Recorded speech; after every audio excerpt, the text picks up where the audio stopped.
Hi ha centenars d'aplicacions que poden ajudar-nos a aprendre un idioma i a mantenir-lo viu.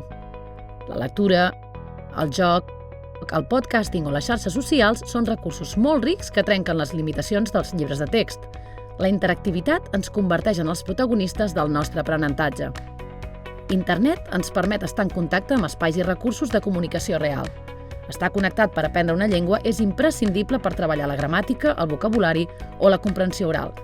Per això, els dispositius mòbils representen una ajuda imprescindible per interactuar constantment amb la llengua. No ens hem de limitar a un únic format de contingut i hem d'explorar tot allò que ens motivi i desperti la nostra curiositat. Aprofiteu els recursos digitals per gaudir d'una altra llengua.